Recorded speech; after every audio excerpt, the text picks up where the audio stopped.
I'm here with Fabiano Caruana, who just won US Chess Championship. Third time for you, Fabiano, third time in a row, fourth in your career. How do you feel right now? Yeah, it ended very well. I'm very happy, of course. And yeah, it was a tough game, very, very tough. I knew it would be tough also because it was clear at some point that that a wonder is playing for a win, and it looked very dangerous for Linear. Okay, at some point I realized that Linear is probably holding this, or even won, but my game was also very tough because Sam chose Najdorf. I also chose a very sharp line in the Najdorf, and we got a very original and tense position. I didn't like my position at some moment, but slowly things got quite good. Exactly, but what was your mindset? You were ready to wait and see how is it going on the other board, and how did you feel when you saw this move a3? I wasn't too surprised. I mean, it's clear that a wonder is trying to have fun in general with this tournament and playing fast and well usually. And I thought either maybe he'll make some kind of solid draw like he's been doing in the past, but okay, from A3 it's clear he wants to play the game. So I knew from the first move that he's trying to win the game in his own original way, of course. But more or less I wanted also to play for a win before the game. I thought, okay, with the white pieces I should at least try to take destiny in my own hands and see what happens. And then once it was already a draw was enough, I already had a winning position. So there was no reason at that moment to draw.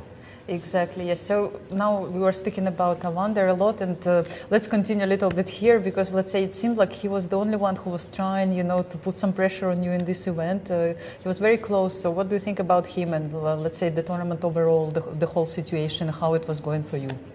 Yeah, no, I'm very impressed with his play, of course. I think he could have gotten more points than he had in the end. And for a person who is studying as his main focus, and nearly 2,700, it's clear that I mean, if he decided to put more time and energy into chess, then he would definitely break, I think, into like top 30, 20, without a doubt.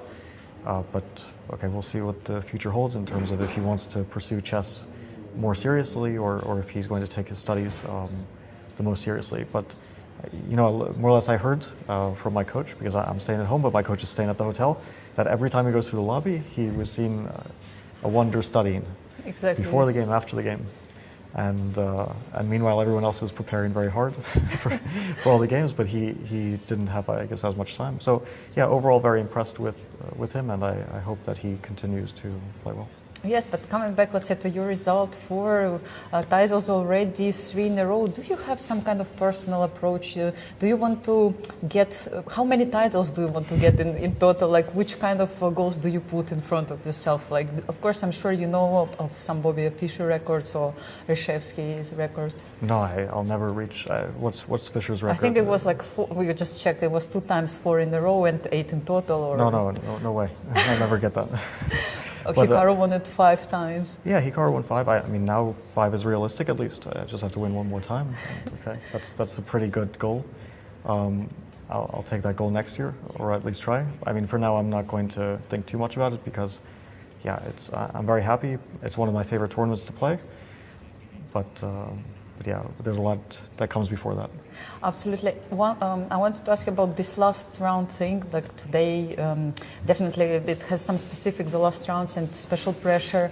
Like, where are you thinking about it? Like, thinking about like how to hold the pressure, especially considering the previous events. That sometimes it didn't go your way. Like, what mindset you had? Yeah, I was nervous for sure, and of course there are some very clear examples. So in the last round, I didn't perform the way I had to. I think one of my main assets in general is that I do put myself in the position where I'm fighting for first usually, and it doesn't always work out. So there's some major disappointments that comes with that. But at least if you're in that position, you're going to sometimes it will work out, and this time it did, and I think I handled the pressure well. Of course, it is very different. If we're talking candidates or US Championship or World Championship match, of course it's a different level of pressure, so nothing I'm not used to. How are you going to celebrate? I know that the next event is starting very soon, but still. Well, I haven't had a drink in a while, so I had a drink after this kind of eventful day in the middle of the tournament.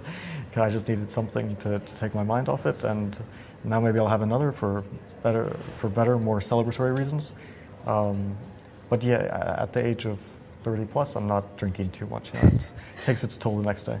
Exactly. The event starts soon. Like I mentioned, 9LX is coming. All the best of luck for you, Fabi, and we are going back to the studio. Thank you. Our congratulations, 2024 champion. Grandmaster Fabiano Caruana, and as you said, 4-time U.S. champion, maybe looking to Go manage to with the Hikaru. fifth. Yes, Hikaru and Gadakamsky. You can do it.